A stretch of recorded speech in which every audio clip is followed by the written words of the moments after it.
Question. Taking into account the spiritual self talked about here is necessary, so the real non-evil might be self-transcendence, but as long as you don't see it and are not able to transcend it, can it really be evil?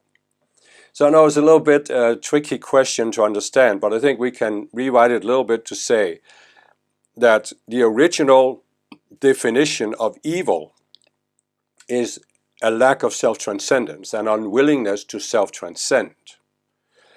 And therefore the questioner is saying, but if you don't see that you are unwilling to self-transcend, can it really be evil? And the reason why I wanted to comment on it is that as spiritual people, we generally don't grow up with any spiritual understanding. So we have the traditional religions, in my case Christianity, or we have scientific materialism. And most of those actually deny that there is a process of self-transcendence. So we're not really brought up with any clear idea about self-transcendence and the importance of self-transcendence.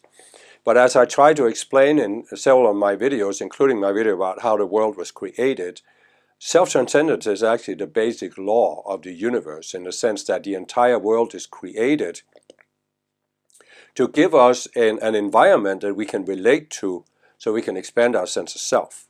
So we start out in this particular world of form with a very localized, point-like sense of self, and then the meaning of the whole circus we are in here is that we gradually expand our sense of self until we reach the highest possible level of consciousness, which is the level of consciousness of the being who created us, the creator. So we are actually designed to be co-creators who grow in consciousness until we attain a greater consciousness. We are sort of in a school for creators.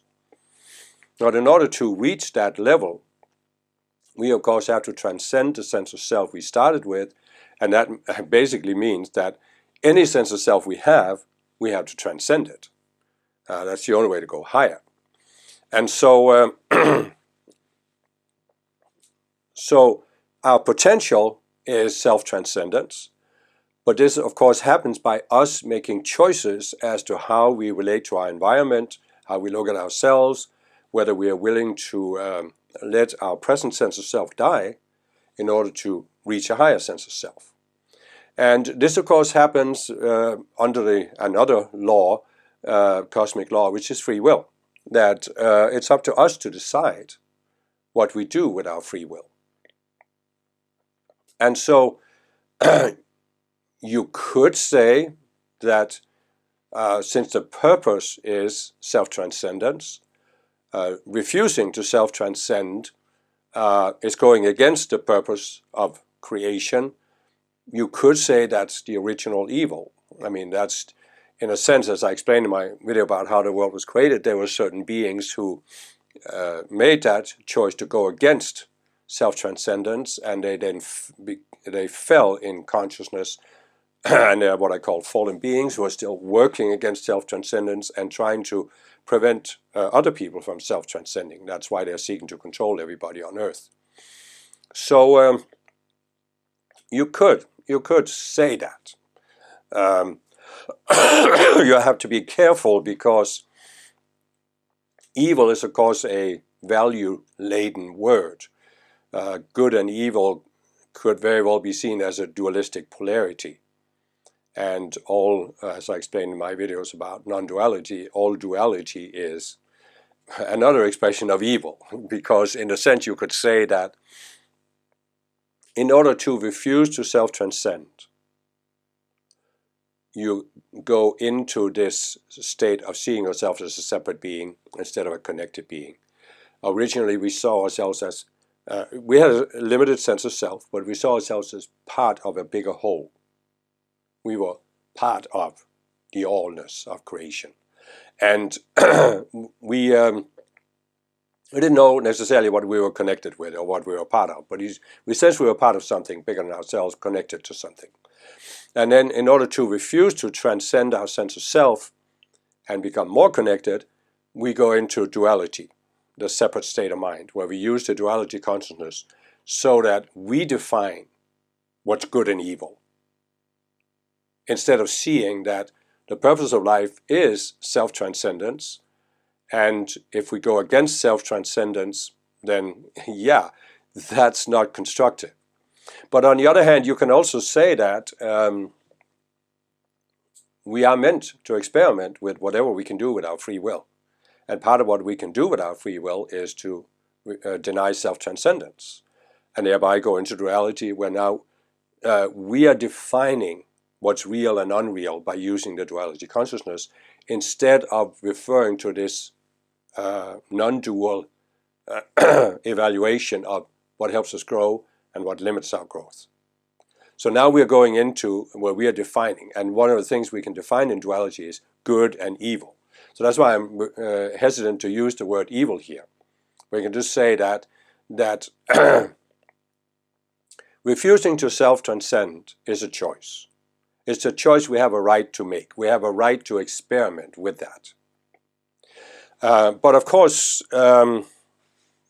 you can go further with this, and you can say that the law of free will gives us the right to stop self-transcendence as an individual. We individually have the right to make that choice. But of course, we are not living as an individual. No individual is an island. So, as I explained in my video about how the world was created, there are innumerable beings in our world of form. And the vast, vast majority of them, they have chosen the path of self-transcendence. And they are creating an upward momentum. And in order to go into separation and refuse to self-transcend, you have to go against that momentum. And that means that you are exerting energy. In order to resist the river of life, the upward flow, you have to exert energy. And as that flow is accelerated, because more and more people go higher in consciousness, the one who goes into duality has to exert more and more energy. And this becomes more and more of a strain in the person's mind.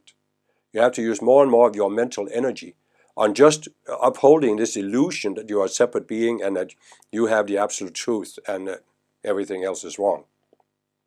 So it becomes more and more of a strain on you.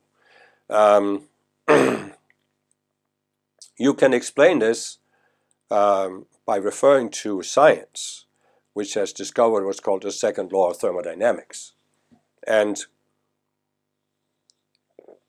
what the second law of thermodynamics basically says is that if you have a system that becomes closed, there is a force that will seek to break down the system. In other words, a closed system will self-destruct.